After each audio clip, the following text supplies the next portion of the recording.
Bam. My peoples. My peoples. First of all, man, let me start this thing off by saying happy Monday to everybody. Welcome to a brand new episode of Boxing for Breakfast, where you get your healthy dosage of sweet science early in the morning, my peoples. We talking boxing. This what we do, right? We'll kick this show off. This will be the main topic of conversation with Tank Davis and how this whole situation has developed. You know, it wasn't that long ago that Tank Davis was being regarded as the face of boxing by a lot of fans. And today, he's being called a duck. So, what changed? What happened? How did we go from this is the face of boxing, this is the guy, to, well, what had happened was, how did Tank Davis go from saying, I'm the face of boxing? Leonard Ellerby, Tank, everybody, I'm the face of boxing. And recently, Tank is like, nah, I'm not the face of boxing. I'm just a guy who boxes. What happened? Well, how did this shift in point of view occur? This has to be looked into. This is a complete 180. We're going that way, and somehow we just said, we got to go this way now. We don't want to be the face of boxing anymore. We done with that. And I want you guys to realize that this whole narrative of we don't care about titles, we're about money, it's about making money. Some of us seen this whole thing coming and playing out just like this. And this has been always a talking point of who really is the best, who really is trying to fight the best, and who's looking for excuses and finding ways to not get in the ring with the guys who have a shot of giving them some serious problems. So, and you know what? There's fighters who have said it, like, yo, Tank Davis, he a great fighter, but he's been crafty with the matchmaking, or his team. His team has been, very subdued about their matchmaking. And now we see. And here's what I realize. This whole situation, the way that we see it now, that, people are saying that Tank ducked Lamont Roach. We see him as having ducked Shakur Stevenson. This whole situation was eventually going to play out the way that it is right now. Why? Because Shakur Stevenson was not going to stop applying that pressure on Tank. He wasn't going to stop. He was going to keep that foot on his neck. Fight me, fight me. After every time Shakur fight, he's calling out Tank. After every time Tank fight, Shakur's calling out Tank. That pressure was going to add up. And eventually the people was going to say, I was going to say, and other people was going to start saying, yo, Tank, what's up? Shakur's right there. It was good. And it started to happen. So now you got Shakur on your neck. Lamont Roach, who some people consider a cherry pick gone wrong. Went up from the 130 division. Most of us expected him to get knocked out. Me personally, I said by the 9th round, he's cooked.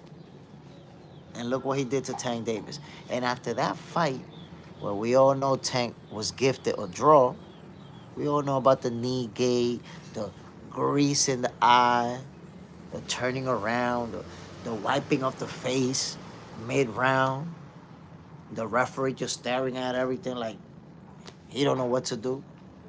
Started counting, then stopped. We all know about all that. Tank was gifted a draw. But cool. That's okay. That's okay. A rematch was in place. We had a date. That date was pushed back. And all of a sudden, Tank Davis announces that he's fighting Jake Paul. And he also says that he's not the face of boxing. He's just some guy who boxes. Look how this whole situation played out. And that's why right now, instead of a bunch of people saying Tank is the face of boxing, a bunch of people saying that he's a duck. It was gonna go down to this, my peoples. This whole situation has been years in the making. You know why? Because no matter how much these other guys was trying to fight Tank, you know, Devin, Teofimo, Shakur, it was okay because he was knocking everybody out, making everybody happy. He was getting away with it. Yeah, he could fight whoever he wants. As long as he's going to give us a spectacular knockout, the fan base is going to be happy. Okay. Tank Davis was able to deliver in most cases, right? Enter Lamont Roach. A guy who was brought up from the 130 division. Now, I don't know off the top of my head, but maybe the last fighter Tank Davis brought up from that division was Andrade Garcia, who was also a 130 champ. And Tank knocked him out. So now he brings up Lamont Roach from the 130 division. We know how that fight played out. Lamont Roach doesn't get a rematch. Tank Davis is now gonna exhibition show, because that's not a fight in my opinion. That's an exhibition show. Jake Paul and Shakur Stevenson on his neck, Lamont Roach on his neck, and you doing an exhibition. So it was bound to get to this point. As long as he was knocking everybody out, boom, boom, boom, lacing everybody up, people look away. It's no big deal. You don't gotta fight Shakur. You don't gotta fight these guys. They not big enough. They haven't earned it. Because you're knocking everybody out. But when somebody give you problems, you get gifted a draw, and the rematch, which there was already a date set, you opt to do an exhibition show with Jake Paul. So what people been trying not to see, what people been avoiding for these last few years, it played out live in front of all of us. Boom. Hit that like button. Y'all know I'm spitting facts.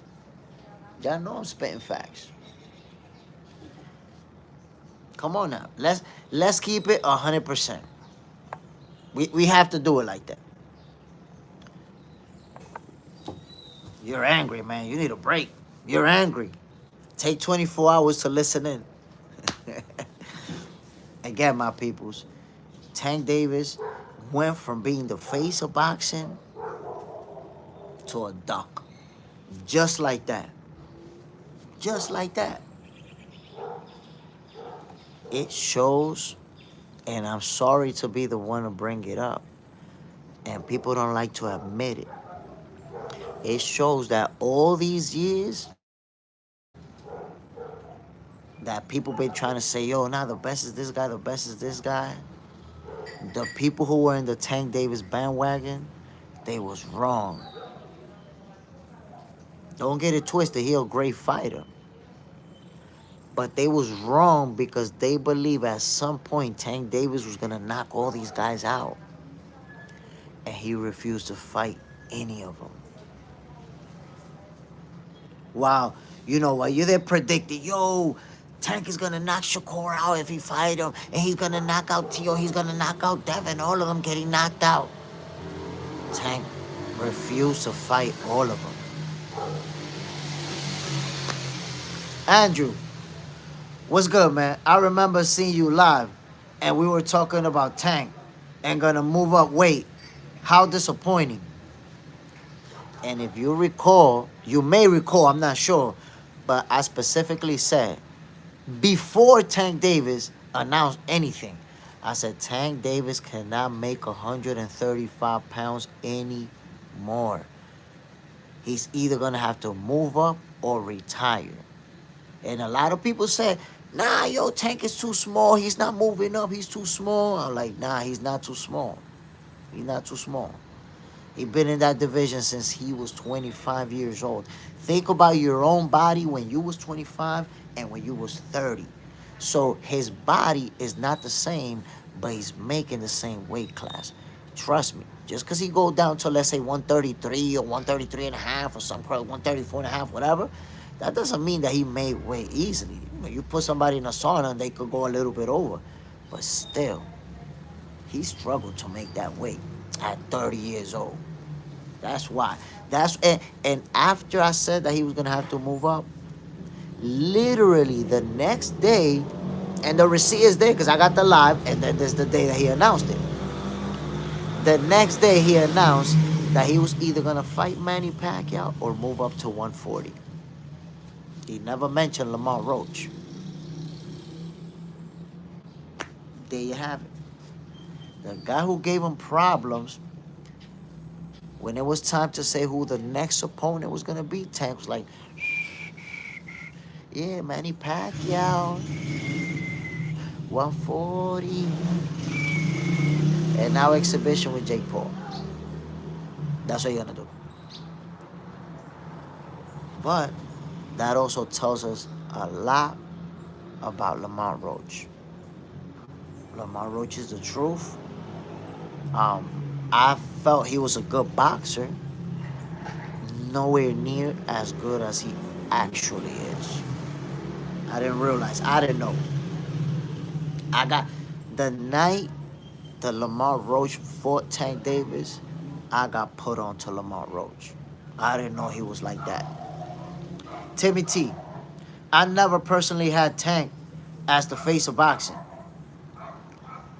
But I will tell you, a lot of people, I know you've seen it. I know you've seen it across all social media platforms. People saying that Tank is the face of boxing. Well, right now he's the face of exhibitions. And a duck. Andrew, I still rate Tank. We had a great year of boxing and he was a big part of it. No, listen. Tank is one of the most talented boxers today. And he's one of the best. One of the strongest pound for pound. One of the best counter punchers. Tank is a great fighter. The problem is that he don't fight great opponents. That's the problem. He don't fight proven opponents. He don't fight the guys. Because, look, the one thing that we have to make sure we understand, Tank is not fighting bumps. Tank hasn't fought bumps in probably over like 10 years. He's fighting good fighters, highly ranked fighters, champions, future champions. So he's fighting good fighters. But the guys that everybody consider the best, that everybody been telling him to fight, you're not trying to fight none of them. That's where the problem comes in. You're great, but your resume not. Your resume not. I don't see, like, let me give you an example. If Tank was to retire right now, I don't see him getting into the Hall of Fame with his resume. I don't see that. Timmy T, Tank was big part of 2025. How for Robert Roach? Well, not for Robert Roach, but, you know, it's a big fight. It's a big fight that brought a lot of attention, that brought, you know, it had us, even though we didn't like the result, but it brought a lot of attention to boxing, and it got us talking. So, you know, that's a plus. The result is not what we wanted, but for boxing overall, it's big. Even people who don't follow boxing was talking about that fight. My wife don't even watch boxing. And she showed up from work telling me that some guy, Roach, got robbed. Think about it. Timmy T, Frank Martin, Rochar and Shakur and Keyshawn. No, of course not. Of course not. Wait a minute. Roach proved to be on that type of level. Don't get it twisted. Andrew, he will be on the Hall of Fame. he would be in the Hall of Fame, but in anyone's top 5, I don't know, man. Go talks. I don't think that he'll be in the Hall of Fame with his resume. Bro, I don't see it. No way. No way. You have to understand, Tank hasn't beat a single reigning champion in the 135 division. Not one. That when he beat Mario Barrios at 140, he had a secondary title in that division. Josh Taylor was actually the undisputed champion when he went to 140 and fought Barrios. So the only reigning champion in the division that he was in that Tank Davis fought was Pedraza at 130. That's it. Pedraza's never gonna be in the pound for pound list. Pedraza's never going in the Hall of Fame. Pedraza, very good fighter, good champion. Good champion. You gotta respect him. But, you know, he's not a name that's ever gonna come up when you're talking about the greats of the era, right? Come on now. So Tank Davis' resume is a good resume, not a Hall of Fame resume. For sure, not a Hall of Fame resume.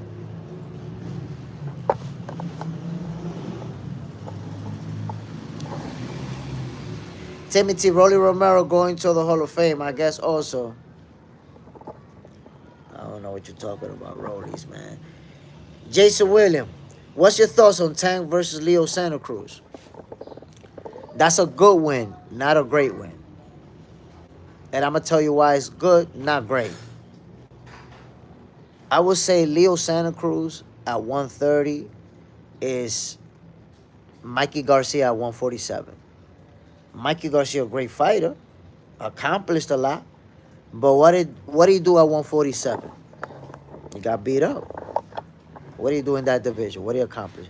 He wasn't able to become a world. He wasn't able to beat any other champions or do anything. He got beat, right? So when you look at, hold on one second. When you look at Leo Santa Cruz, when he moved up to the 130 division, what did he really do there? He was able to accomplish in lower divisions, but at 130, so he moved up, by the way, he moved up to 130, and he won a vacant strap. He didn't beat a champion. Leo Santa Cruz never beat a champion, right? He got a vacant strap, and Tank Davis moved down, took it from him, and moved right back up. He didn't defend it not one time. He didn't stick around at 130. Took it and left. The same thing he did with Barrios. Moved up for him, took it, and went right back down and never defended it not one time. So I'll go ahead and say that's definitely not a Hall of Fame resume. And look, let me tell you something. To have this is my opinion. I'm giving you my criteria, right? To have a Hall of Fame resume, you don't need to beat a bunch of Hall of Famers, because sometimes that's not even an option. You got to beat the people that's around you, right? But to be a Hall of Famer, you have to beat guys that are of that group of the best in your generation. You have to beat guys that people say, oh, yo, he got to win over this guy, he got to win over that guy. And then you got to have the accomplishments. But you got to have the real accomplishments. Them secondary belts, to me, they not real. So think about it. In the 140 division, Tank Davis had a secondary title, while Josh Taylor was the undisputed champion. What does undisputed champion mean? That he's the only champion in the division. That secondary title is not legit. That's a trinket. That's a Mickey Mouse belt. So now you take away the 140 Mickey Mouse belt, and you get into the 135 division. In the 135 division, Tank Davis beat Yuriorkis Gamboa for a vacant strap. Washed multiple losses in the resume. Oh, I don't know if he had one or how many. But Gamboa was, I think, nearly 40. waiting for, man, maybe his mid-30s. I don't know. But he got a vacant, I want you to think about this. He got a vacant secondary title in the 135 division. And while he had that secondary title, Shakur Stevenson has been a champion. Lomachenko was a champion. Teofimo was a champion. Devin Haney was a champion. At the 135 division, Tank Davis could have fought all of them. Chose not to. Held on to that secondary strap for years at this point. Up until the WB, is it the WBA? Until they elevated him. So now he's the main champion, and everybody's still quiet that he got the email title. He literally got the email title. He's the main champion at 135 without never having to fight a champion. Let that sizzle in your spirit. So, I'm just saying, based off of those facts, I don't see Tank Davis as having a Hall of Fame resume. I think he has a real good resume. But Hall of Fame, when you've been in all of these divisions and haven't fought none of the best in those divisions, and you've been fighting for secondary titles, while these guys are accomplishing for real. Devin Haney undisputed, all the real belts. Shakur Stevenson, real belts, unified champion. Teofimo Lopez with the real straps, unifying titles too. Come on now. Come on now. And at this point, by the way, Tank Davis is 30 years old, about to fight an exhibition with Jake Paul, and floating around the idea of retirement. So, what say you? I don't know, my peoples. But Tank Davis is a duck. And Shakur Stevenson, Teofimo Lopez, Devin Haney, them dudes is really trying to reach for greatness. And that's the thing that people try to dismiss. The debate between those guys was about greatness. Who's going to be greater? Who's going to accomplish more? Who's going to do certain things? And as soon as it became evident that Tank Davis was not going to do any of those things, some people try to shift the argument into, nah, but who's making more money? And who's putting more butts in seats? And who's, because you realize that he's not going to accomplish the things that you said he was. Come on, man. Andrew, can't argue with that, mate. What do you think is next for Crawford? So, Terence Crawford right now, obviously he's going to have a lot of options. Everybody wants to fight him. Since Bomac said that he feels Crawford has at least 2-3 fights left in him, I think that Crawford is going to go down to 160 and try to become undisputed again. 2-3 fights, that's how I'm feeling about it. Why? Because he could go down to 160, fight. I don't know if he's going to fight Carlos Adames. They sparred before, but Carlos Adames is one of the 160 champions. So if he could fight Carlos Adames, and then the winner of who the two other 160 champions are going to, I know they're going to fight to unify. Hamza Shiraz, and who else? Who he's going to fight? Hamza Shiraz is going to fight somebody. No, it's not Hamza Shiraz. I'm wildin'. Who's the other two 160 champions, my people? So, the point is that Terence Crawford can go down to 160 and potentially become undisputed within 2 to 3 fights. So that's why I say that's a possibility, in my opinion. Plus, I'd like to see him fight Carlos Adames, my Dominican brother. Damn, bring that fight to Dominican Republic too, so I could be there, cover that live. You heard Bud? Fight Carlos Adames for his trap here in Dominican Republic. Somebody put that shit out there. Tammy T, 160 champs have no name value for Bud Legacy. 175 versus Bivol. That's the problem. Name value is something that you're putting into it. The value is the accomplishment. Is the 4 times undisputed. Because right now there's 2 times undisputed champions. Multiple. Somebody could reach 3 times. But 4 times, it might be out of reach by any active boxer. So it might be, we might not even be alive to see someone exceed or reach 4. 3, he might be tied by Inoue. Inoue has what it takes to tie him. And then it'll be another 3 division undisputed champion. So I respect your opinion, but in my opinion, the biggest thing to do is accomplish more. And you accomplish more becoming undisputed in this division than moving up to 175 when he hasn't even said he wants to fight at 175. That's the problem. Hey, I see you. I love you too, Ryan.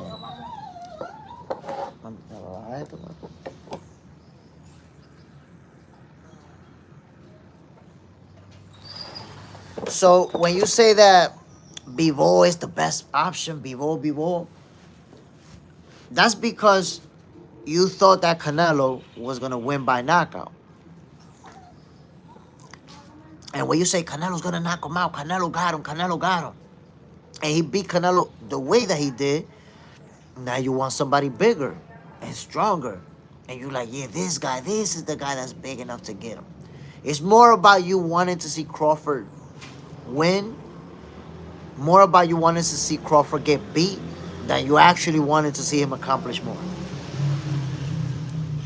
The guy has never stated that he's moving up to 175. Like, you're like, go to 175. You beat Canelo, but go to 175. There's also people saying that he should move all the way up and fight Usyk. Like, you never know. But no, he doesn't have to. He shouldn't have to. The guy's a 5-division champion. You understand that? 5-division champion. It's 4 in the history of boxing who accomplished that, by the way. And moving down to 160 is going to make him a 6-division champion. That don't mean that he'll be champion in more divisions than Floyd Mayweather, who's a 5-division champion, and that 5th division was at 154 where he fought at a catch weight. Bud didn't fight at a catch weight with Canelo or even had a rehydration clause. So I know you want him to fight a bigger guy because of what he did to Canelo, but just abandon that idea, bro. He's not going to. Let it go and let the guy, he's the face of boxing. He's the guy. Let him fight who he wants to, as opposed to you wanting to force the bigger guys upon him because he beat Canelo. Y'all gotta take that loss with more grace.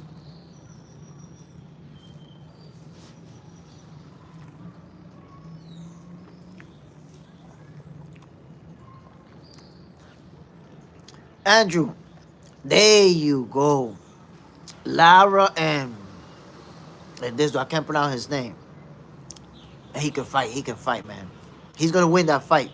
I think he's gonna beat Lara. Andrew, if Crawford goes and beats Bivol, I think that will be one of the greatest boxing accomplishments. But I don't see him doing that. A lot of people say that the same thing that you just said if he goes up and beat Canelo. So, if he goes up and beat Bivol, somebody else is going to say what you're saying about another bigger fighter. Then they're going to say, nah, if he goes up and beat Usyk, oh my God, that'll be an accomplishment like crazy.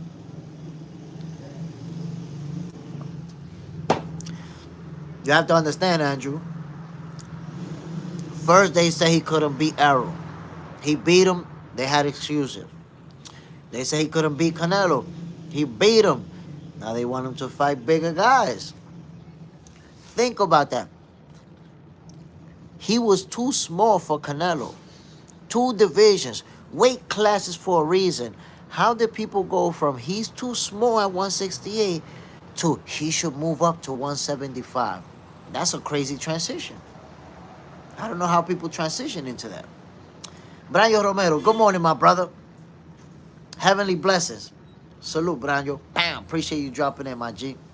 Andrew, I agree. Nothing ever enough when it comes to moving up.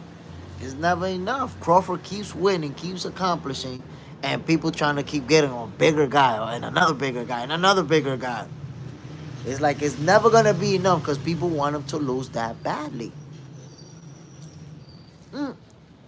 And I'll give you an example. Floyd Mayweather pretty much played out his whole career. Well, after he moved up to welterweight.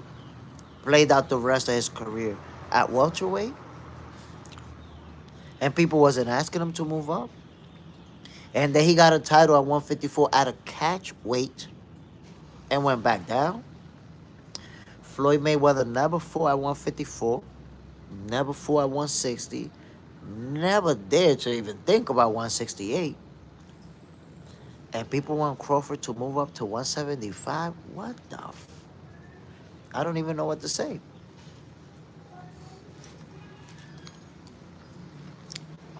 It's like for Floyd to be great, he had to move up to here. But for you to see Bud as great, he got to move up to here. Huh? Nobody...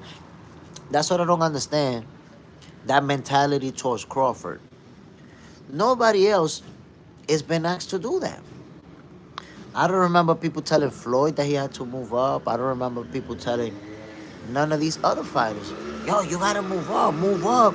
You're really going to be great if you move up and fight this guy. I never saw that. Now with Terence Crawford, it's like, nah, dude. Even though we thought you was going to get knocked out, even though we thought you was too little, even though we thought Canelo was going to make it look easy, now we need you to move up some more.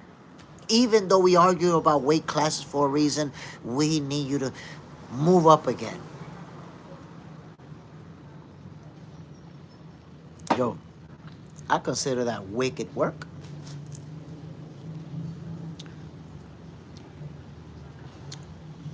Brian Romero, where do you rank Crawford in the all-time list?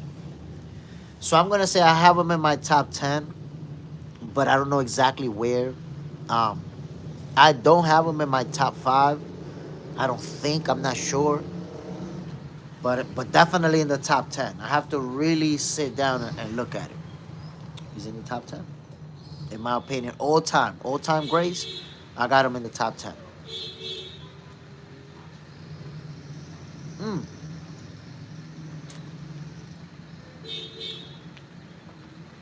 And the thing is, Branjo, that I have him where I have him because I've been following Crawford for a very long time. And I've been seeing that process. From the first time that I saw him, like in 2013 or something like that, 2012, I can't remember.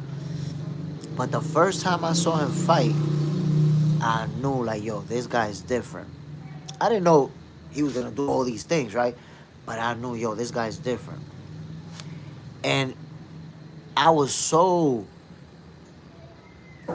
surprised by how good he was that the second time he was going to fight, that I was going to see him, I don't remember if it was the second or the third time that I saw him. But I actually called one of my boys. I was like, yo, this dude's going to fight. Yo, come through. You got to see this fight. And he showed up, and we watched it. And then, when he was going to fight Gamboa, no. It was the fight before he fought Gamboa. Can't remember who it was. I called up one of my boys that we were supposed to chill in his crib, and I was like, "Yo, we're gonna watch this fight over there. This dude, you got Terrence Crawford. I'm gonna put you on, bro." And we went to watch the fight at his house. And ever since, even today, that dude tell me, "Damn, Jay, you put me on to Crawford all those years ago. You was right, bro. You was right." So you gotta understand that a lot of the things that we see Crawford do now, I was seeing him do it, 12, 13 years ago. He's just sharper, stronger, and has been adding tools to that bag throughout the years. But I saw it already back then. And since I've been following him, I realized what kind of athlete he was. I realized, damn, this guy's always in shape. This guy's always in the gym. This guy always, you know, doing certain activities, physical activities. Like, you're a gym rat. You're always in the gym. But then when you get out the gym, you hooping, you playing baseball, you playing football, doing all type of physical activities, wrestling.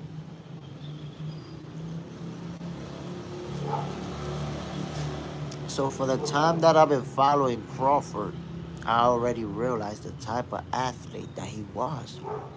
That's why I felt so confident about what he was gonna do to Canelo. When you take that guy, you take two elite level guys, right? Two elite level boxers. But one of them is the gym rat. And the other one is a true professional, but he parties. He likes to drink. He likes to have a good time, go on his vacations. And he does it a lot more frequently than the gym rat. The gym rat fights, literally takes 4 or 5 days and is already back in the gym. Goes on a trip, have a great time, back in the gym already.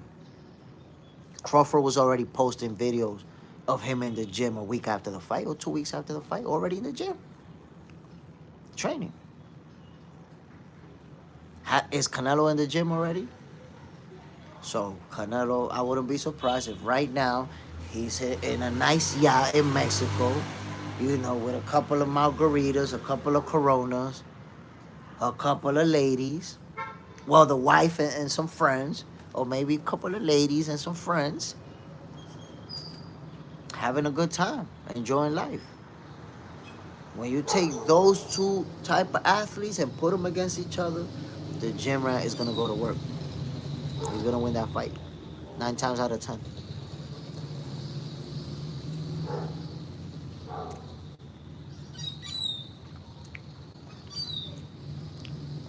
Braño Romero, Crawford is the reason I started watching boxing in 2019. He's the reason I fell in love with boxing. I'm telling you, Terrence Crawford is a special fighter, what he does in the ring. Andrew, Crawford quickly became your favorite boxer. Everyone in the know shows him love. Listen, that's the thing about Terrence Crawford that's interesting. You say, for example, everyone in the know show him love, but he's one of the most hated fighters in boxing. One of the most hated fighters in boxing is Terrence Crawford. Notice how you say everyone in the know. Because as far as the public,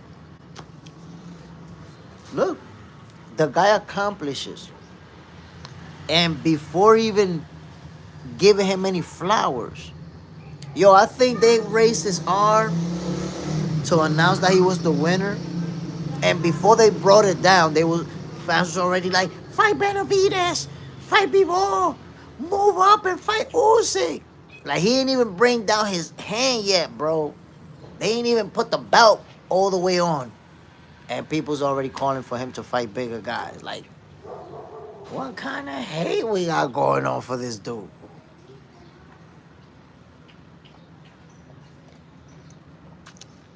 And you have to understand, if you've been following this guy's career from early on, not from the beginning, because his fights wasn't even televised in the beginning.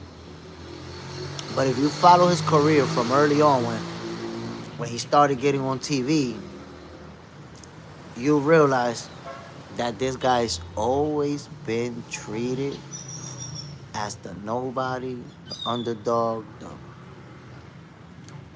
Notice when he beat Canelo, he said this is one of the dedications that he made. He said this is for the nobodies. It's for the nobodies. Why? Because his whole career, well, not his whole career, because at some point people didn't even know him. But the moment that his name started to get out there, he started developing haters, a hater fan base. Then, when he moved to the 147 division, that's it. The whole PBC fan base went against Crawford. Till this day, the whole Tanker Maniacs went against Crawford. Till this day, Tanker Maniacs is still talking about Errol was hurt, and you need to go fight Bivol and Benavidez, while still not acknowledging that he got a great win. So imagine that. Imagine if you spend years diminishing a guy's every accomplishment, every win.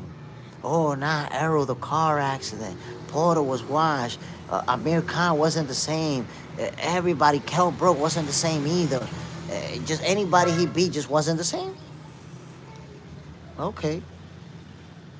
Imagine you spend the whole time, he didn't beat nobody, he ain't done nothing. And all this guy do is keep winning, keep winning, keep winning, keep accomplishing, keep winning titles, keep moving up, keep accomplishing. And people still know he ain't beat nobody, he ain't done nothing.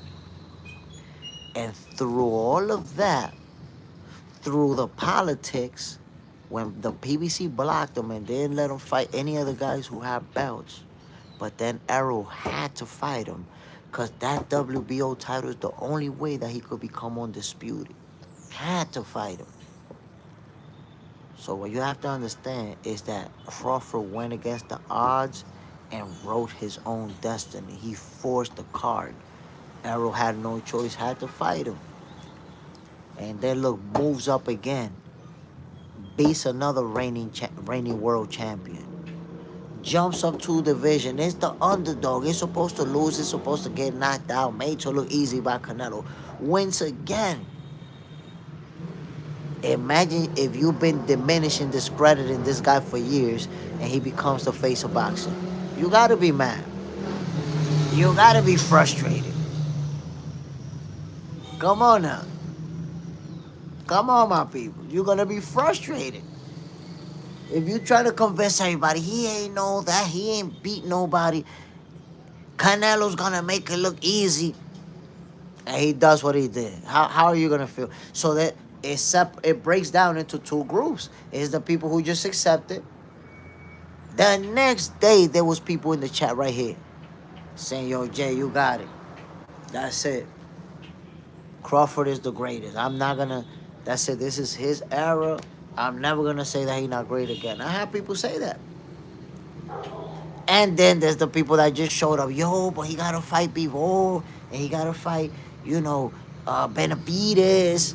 He just gotta fight bigger guys, though. Like, yo, how did you just finish telling me that he was too small at 168, and now you change your mind?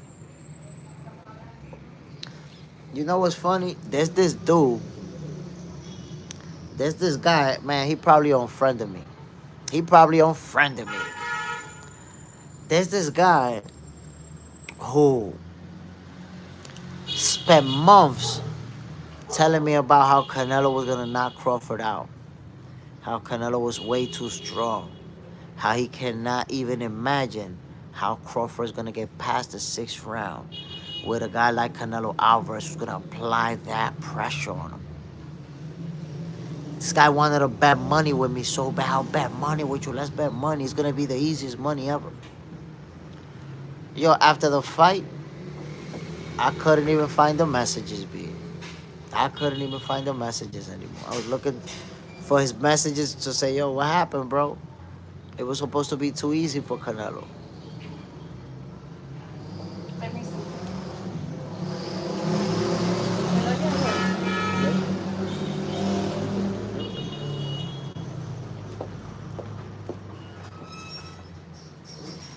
Andrew, what do you think is the most contributing part of the hate, mainly from USA supporters? Everyone here in the UK likes the guy. I say more people I spoke to had him beating Canelo. I don't know where's the people that you spoke to. They definitely wasn't here. They wasn't here for sure. Um, but I say the most contributing factor to Terence Crawford is that the PBC basically matched them up against their fighters, and the arguments that the PBC were making, their fans started to make it too. You know, like that should have been just arguments between them. Because I've said this before, boxing fans, we should be arguing about boxing.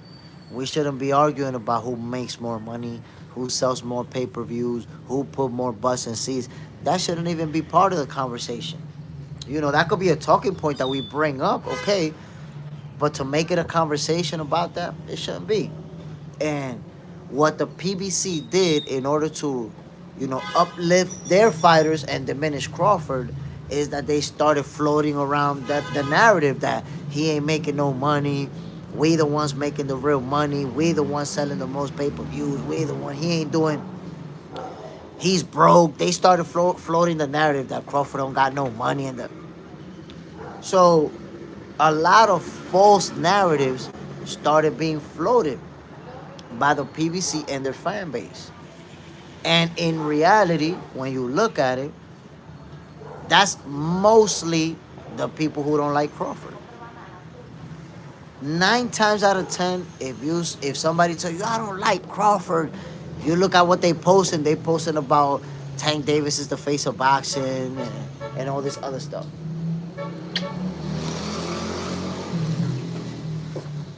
So that's it. That narrative was created the moment Terence Crawford went to the welterweight division, and it has persisted. That's it. Andrew, it's not like he's a boring fighter. I mean, every Terence Crawford fight is a good fight. It's an entertaining fight. So it's more about picking sides. It's about, you know what? We like this guy. We don't like you. We're gonna watch every fight. But we're gonna diminish every accomplishment. Everything that they say, we're gonna say. So all the narratives that they were floating around in the PBC and all them other fighters, the fans started doing it too, and it turned into that.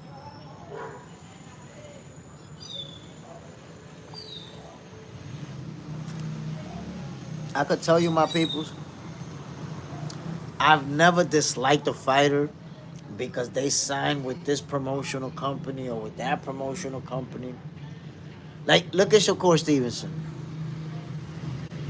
They hate Shakur Stevenson because deep down inside they know that he will whoop Tank Davis' ass. So they hate him. And now that we know Tank Davis ducking Shakur, they hate him even more. That's the way the cookie crumbles. Shakur Stevenson is going to keep accomplishing, while Tank Davis's accomplishments are questionable, to say the least.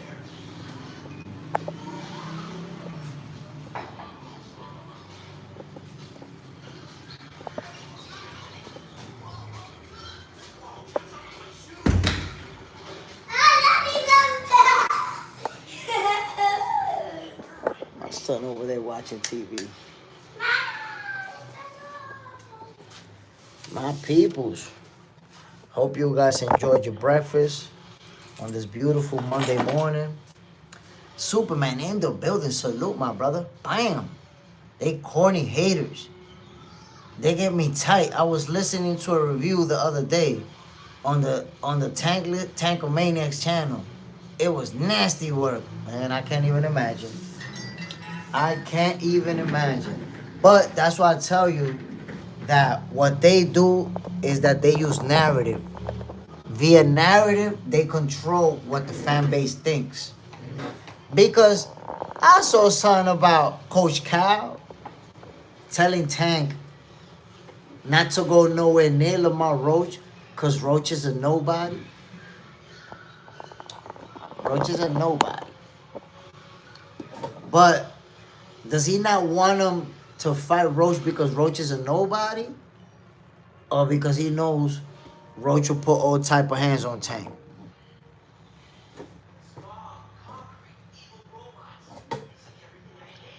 Superman, but it's so bad. Bro, I'm telling you, at this point, it's not only disappointing to see that Tank Davis is not gonna fight Shakur, not gonna fight Teofimo, not gonna fight Devin. No, no, no. He's gonna do an exhibition with Jake Paul. That's disappointing, but it's even more disappointing to see an entire fan base try to say, no, no, no, he didn't duck because he's gonna make a lot of money. So that means it's not a duck. When did the amount of money a fighter's gonna make in the next fight dictate if it's a duck or not? Like these new Tank Davis rules is crazy, yo. It's like a whole new set of rules for Tank Davis that you gotta learn. Cause I don't know when is it a duck and when is it not. Oh, if you're gonna make a lot of money, then it's not gonna be a duck. That's different then. I don't understand that. I don't understand it, my people. I thought a duck is a duck, period. But apparently, if you're gonna get a lot of money, so I told you guys before, we have to revisit Canelo Alvarez supposedly ducking Boo Boo. Why? Well, when he did not fight Boo Boo, he went in for Caleb Smith for $35 million. So that means he didn't duck because, well, he made 35 mils. Made a lot of money. Does that mean he didn't duck? We should revisit that. He no longer ducked Boo Boo because he made 35 millions. We got it wrong when we was calling him a duck. That was unjustified. I need to understand that logic. Yeah, and we know what he said one time. He don't want to fight Court because he's not gonna let him do what he do. Then the coaches were, it'll be boring. AKS, he can't mess with Shakur. They know, they understand it. There's a reason why they don't want to fight Shakur. They know. Superman, because Corey's is a boxer and chess player in that ring. And they know that Tank Davis is going to catch it out. He's been very strategic about keeping that O. That's the thing. And I'm going to tell you something. As fighters get older, they want to risk that O less. Like if you're undefeated and you're getting older, you want to risk it less. Think about this. When Floyd Mayweather was 48-0, who he fight in his last two fights? Andre Berto and Conor making his pro debut, McGregor.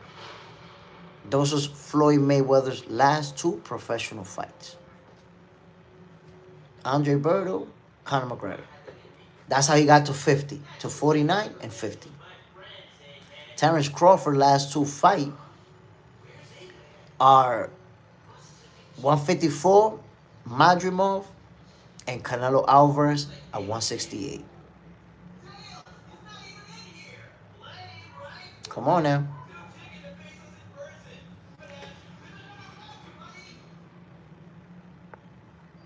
Superman.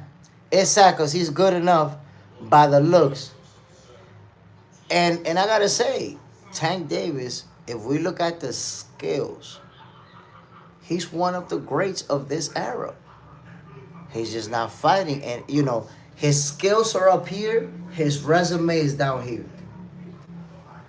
We know that you can fight. We know that you're the hardest puncher in the division.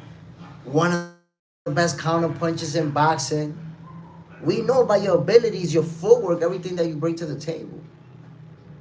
But your resume doesn't match that.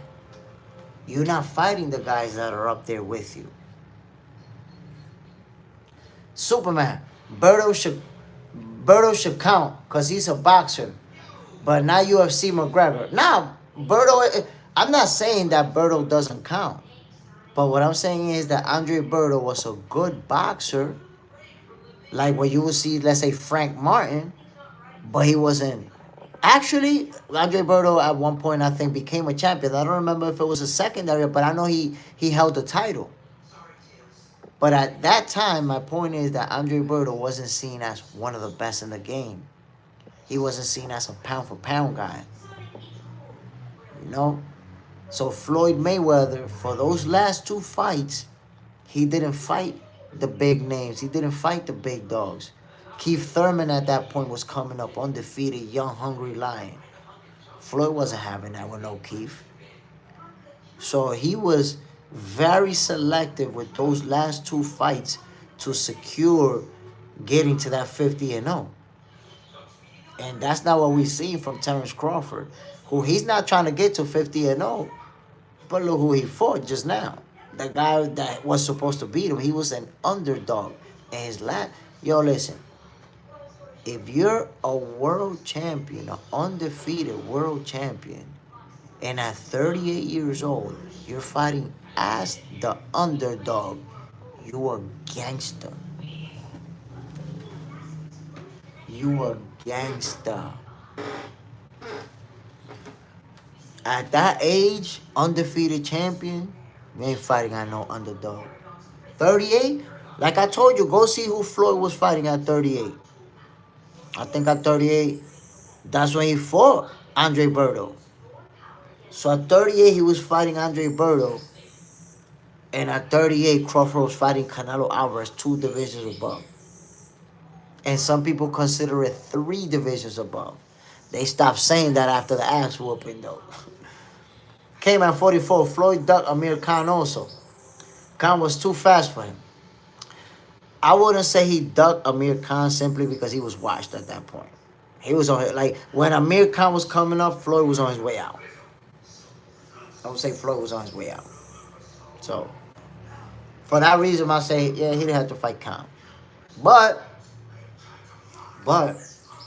to make an even comparison, what Terence Crawford did in moving up 2 divisions and fighting Canelo Alvarez, that would have been the equivalent of Floyd Mayweather moving up to 160 and facing Bernard Hopkins or facing Roy Jones Jr. and baiting him. See? Floyd Mayweather, like I told you, he stood at he knew he was very selective with the matchmaking, but he knew where to stay to where he wasn't going to fight guys that was that big. Stood at 147 and got that title at 154 at a catch weight. So compare Floyd getting a title at 154 at a catch weight versus Bud getting a title at 168, no catch weight, no rehydration clause. Come on now. Superman. You see how they changed the 3 to 2? Bro, you don't remember how it was like, yo, he moving up 3 divisions. He not going to win. It's not even 2, it's 3. It's from 147 that he really moving up. They're not saying that no more, though. They're saying, nah, he moved up 2 divisions, yeah. Yo, now they saying that he moved up 2 divisions and he a weight bully. West does it. Even Charlo ducked him. That would have been a super fight at the time. Good morning, Jay. Good morning, West does it. I got to tell you, Terence Crawford versus Jermell Charlo is still a fight that I would like to see. I don't know if we'll get it, but there's history there. They went back and forth in person and on social media. I would like to see that fight. I don't know if it happens. Let's see. First, we have to see what Terence Crawford is going to do next. Is he going to move up? Is he going to move down? is he gonna stay at 168? I believe, I don't know why, but I just have a feeling that he's gonna go to 160 and attempt to conquer that division as well. Just off of Bomac saying that he believed Crawford got 2 to 3 fights left. I said, okay, he could become champion in a 6th division and become undisputed in a 4th division. Which, by the way, if Crawford moves down to 160 and wins a title, he'll be a 6th division champion. For reference, Floyd Mayweather is a 5th division champion. I don't know it off the top of my head, but I think all boxing history, there's only 3 champions that got 6 or more. That if he does win 6, it's gonna be, I know it's gonna be Terence Crawford, one of them, Oscar De La Hoya, another one, Manny Pacquiao, another one, and I don't know if that's a 4th. It might be just them 3, to be honest. Yup, it is. It's just them 3. Off the top of my head, my peoples, you see why I'm the human algorithm? Manny, De La Hoya, and Bud Crawford. In the history of boxing, those will be the only fighters that won titles in that many divisions. And guess what? Here's the most interesting part for you. Manny Pacquiao got his 54 title at a catchweight. Oscar De La Hoya also, I don't know what title he got out of catchweight too. Terence Crawford is the only guy to win all those titles at the true weight division. Because even Mayweather, who is a 5 division champion, won his 154 title at a catchweight. So let's change it. Wes Dustin, Manny did it dirty. That's not facts. That's an assumption, my brother. You gotta say, with that line, you gotta say, I think Manny did it dirty. Because I don't think he did it dirty. There is no proof that he ever did it dirty. So it's not fair for you to say that. That's like me telling you Floyd did it dirty because he got popped with an illegal IV. No, I could think that, but it doesn't necessarily mean that it's true. Superman. And the people are still saying we're crying because we give him props for beating him. That one?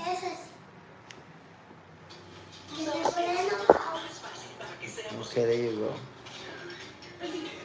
There you go.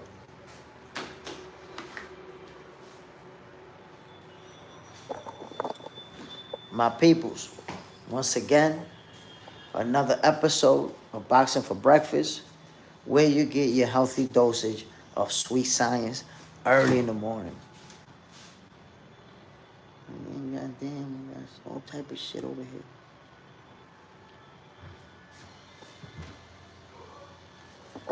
Ladies and gentlemen, we're going to get Devin Haney versus Brian Norman Jr. And I think it's almost like the fans are split 50-50 with that fight. I think so. Because we have to consider the fact that in most, you go to different platforms and it's the same thing. Some people see Devin even making it look easy, while others see Brian Norman Jr. knocking him out. Wes Dustin, respect Jay Smith on the G check. Salute, my brother. No, because, look, I want you to consider this. And I always try to I play devil's advocate, right? If you ask me if Floyd Mayweather and Manny Pacquiao are both clean, I'm going to have to say yes. Because I'm going to give both of them the same energy. Neither one of them ever tested positive. There's some rumors, by the way, Wes Dustin, there's some rumors that Floyd supposedly did test positive and that was swept under the rug. But those are rumors. So I can't tell you that he's dirty because of some rumors. The fact is that no positive findings have ever come out about either fighter. And I will say this. If we were comparing their situations, Wes Dustin, being honest, Floyd's situation is a lot more suspect than Manny's. You know why? Because Manny Pacquiao, he simply didn't want to have blood drawn because of religious beliefs, and they don't believe in taking out blood and all that other stuff. Now, whether you agree with him or not, you can make an assumption and say, no, he on steroids, that's why he don't want to do. But that's all that's going to be, an assumption, right? But then look at Floyd's situation.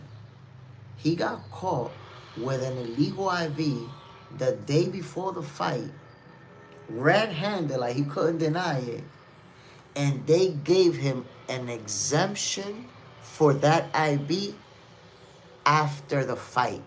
A lot of people don't know this, Wes Dustin. A lot of people don't know this. The IV was illegal when they caught him doing it. They never told Manny Pacquiao that they caught him doing the IV. And after the fight, they let him know that Floyd had been caught with an IV. And that warrants a suspension.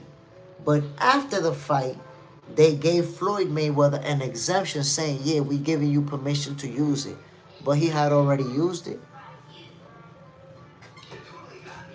He had already used it. He had already been caught. So, you see, that situation is suspicious the way that it played out. Not just the way that it played out, but that situation got super swept under the rug. Nobody got to talk about it. Let's not talk about it. But yet, that's not proof of guilt. We can't sit here and say that somebody's guilty because we think. So I just give them the same energy. If I'm going to say this guy's innocent because we don't got no proof, he never tested positive, then I'm going to keep the same energy for the other one. Both of them are clean.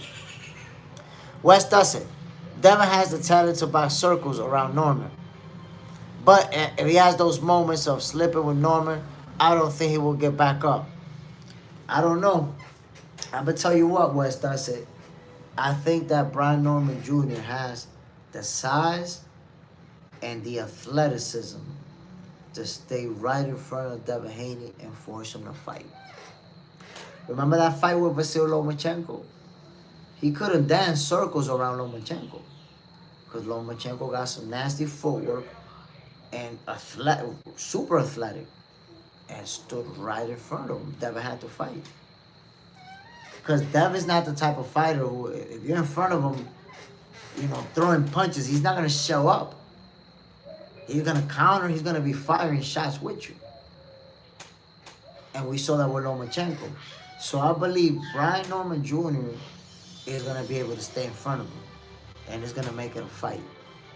Because that's the thing. If a guy has the athletic ability and the footwork to stay in front of you, you have no choice. I think it's going to go to that. Wes Dustin. Whoa. After all that Olympic-style testing, Floyd was after. But that's what I'm trying to tell you. Floyd was pushing for this. But at the same time, he got popped with something that was super suspicious. And I'm going to tell you something, too, which is also funny. Think about all these years, right? The people who tested dirty. Think about Canelo Alvarez, Oscar Valdez, Munguia, and everybody on that team who popped dirty, but other fighters too. How many people tested dirty for steroids?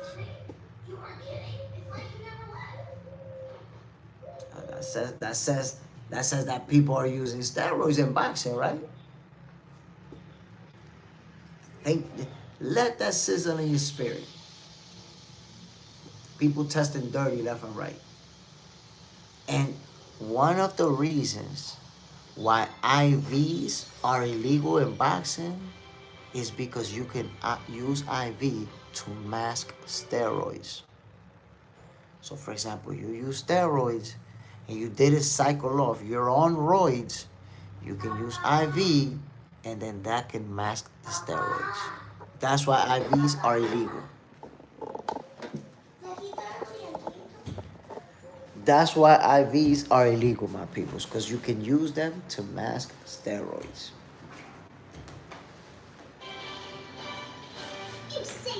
So in Floyd's case, he was using an IV, and they didn't know about it. They caught him using it. And he told them that he was hydrating.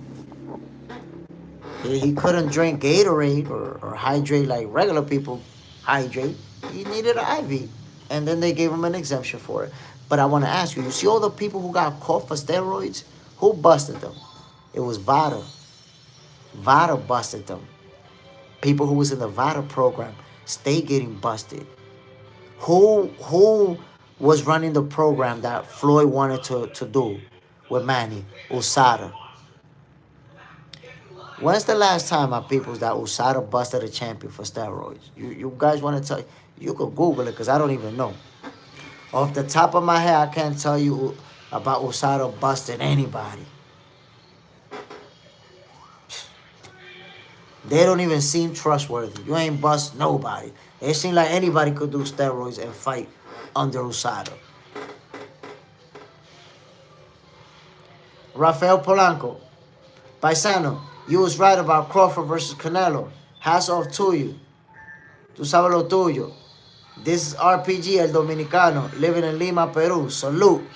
Salute, my brother. Appreciate you dropping in. Bam. Ooh. RPG El Dominicano, living in Peru, en la casa. Appreciate you dropping in, my brother. And appreciate you giving me my flowers. You know, I predicted that fight based off of not just who I like better. I actually looked at the skills, look at the physical assets, and I felt comfortable about it. And I appreciate you, acknowledging that. Superman, it's been a minute.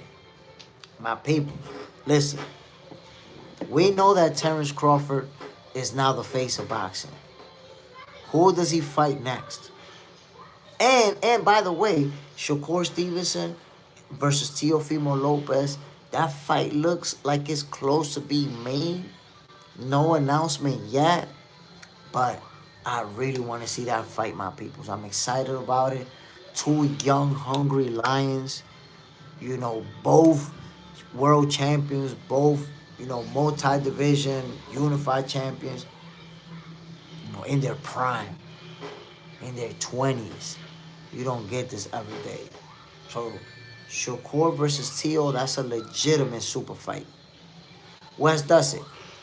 You know what made me realize how many it was? When none of the professional fighters, commentators gave Ryan shit after he tested. They got mad at Devin for going after it legally. The thing is that we've never seen a fighter sue somebody.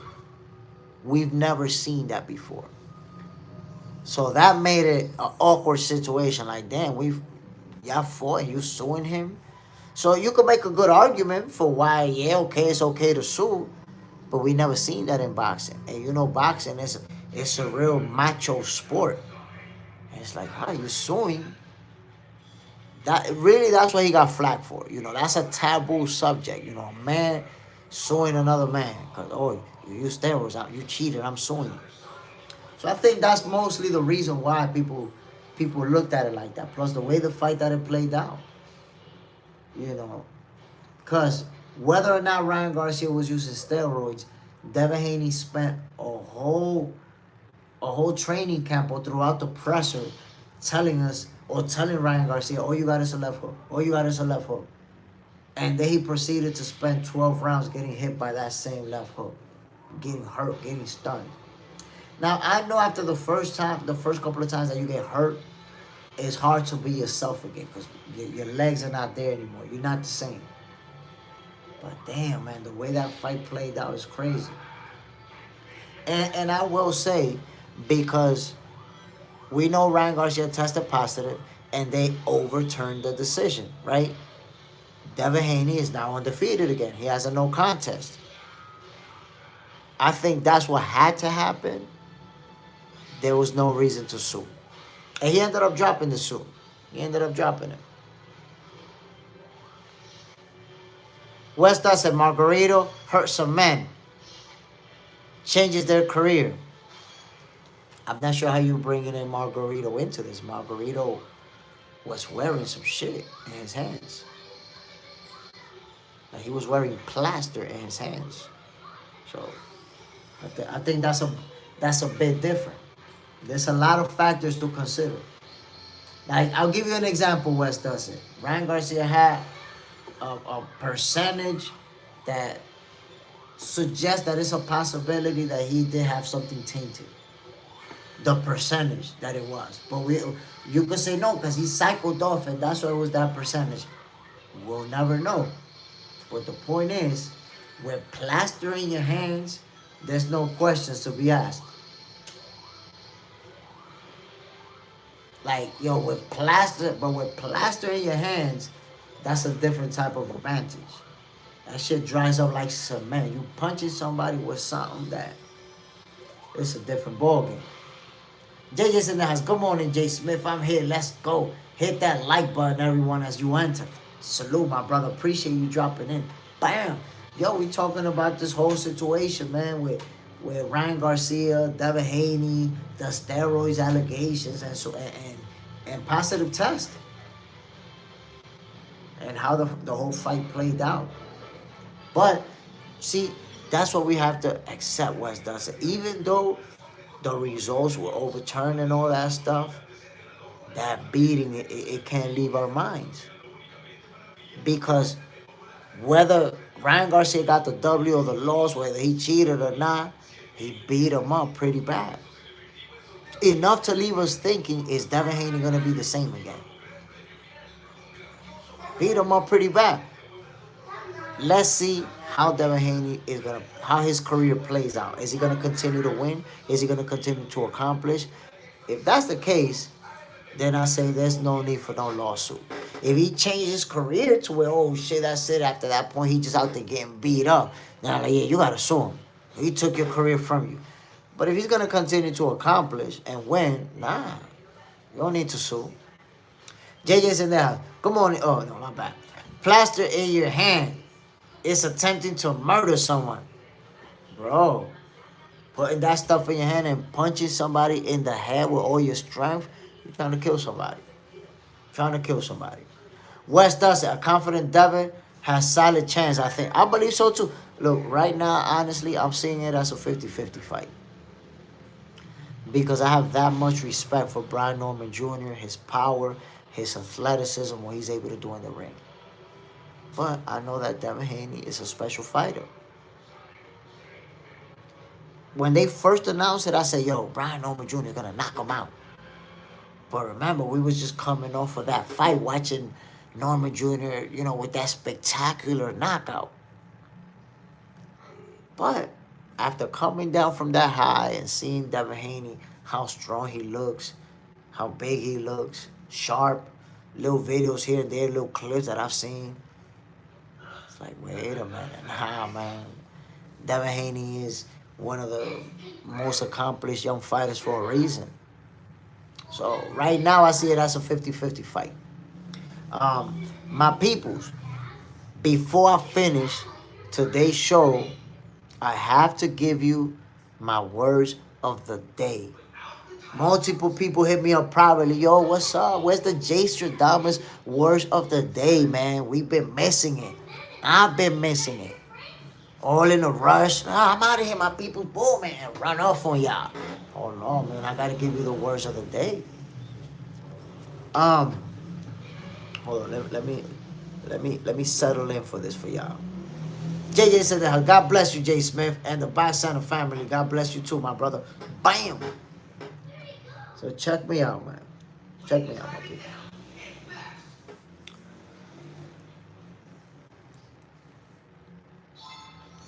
In life, you can choose to stay where you're at, or you can choose to keep growing. You don't never have to stop growing. You don't ever have to stop getting better. You don't ever have to stop, whatever it is that you do. But what you have to understand is that it's all on you to put more effort. That's the tough part, putting more effort. If you just go about your day, you get up in the morning, go to work, get home, watch a little bit of TV, get on social media, go to sleep. Repeat that every day. Saturday, Sunday, go out, have a good time, do a little bit of shopping, get back to Monday, and do it all over again. If you keep doing that, you're never gonna get further than where you are. Your ass done plateaued. That's it. Now, some people are super happy with where they are. Maybe if I was making $250,000 a year, maybe I'd be happy and say, I'm good right here. So I'm gonna just follow this routine that works for me. But if you're not happy with where you're at, with how much money you make, or the type of job that you work, or anything, you can change it. You can go for more. You can try to get more. But it all takes hard work, dedication, and sacrifice. You see? Me, myself, I'm not, you know, I'm not satisfied with what I got. I'm not satisfied. I need more. So I gotta get up at 4:30 in the morning just so I could have enough time to go run. So I could get back with enough time to start the show and finish it. And then I gotta go to work because I got a nine to five, my peoples. I'm a content creator by profession. Then I gotta go to work too. But then I gotta get out of work. I gotta spend some time with my son, watch some TV, maybe play some video games, chill with my son, chill with my wife. Then I gotta edit some videos and create some more content. My time, while some people are out partying, I'm in my house editing some videos that I gotta post.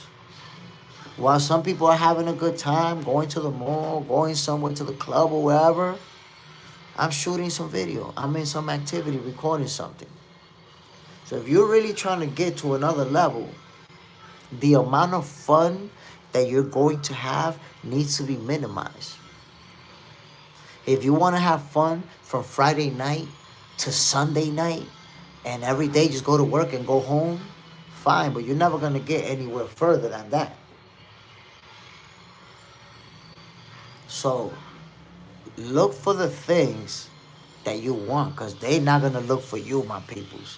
And that's what I have to say. Those are my words for the day. I'm Jay Smith. This is another episode of Boxing for Breakfast, man. Salute to everybody who tuned in this morning. JJ Zendejas was in the building. Superman, Wes Dustin, and everybody else who tuned in, man. Rafael Polanco, my brother, mi hermanito, Branjo Romero, everybody else, man. Andrew, yo, y'all already know what it is, man. I'm going to see you guys tomorrow at 6:30 a.m. Eastern Time doing what we do. By the way, my peoples, I'm shadow banned. Yeah, I know that I'm still shadow banned from the last strike that YouTube gave me. So that's why you see that YouTube is not trying to let more than 10, 12 people up in here. But that strike is going to wear out soon and we're going to be back in business. But as you can see, my peoples, this is all about the love of the sweet science. I'm always going to give you guys my very best. It doesn't matter if it's 100 people in the live. It doesn't matter if it's 3. I'm going to still give you guys the best because I love this. I don't do this for money. I don't do this for attention. I don't do this for likes, for nothing. I do this because I love the sweet science, my peoples. I promise you. This is for you. I'm out of here. One love, y'all. Bam.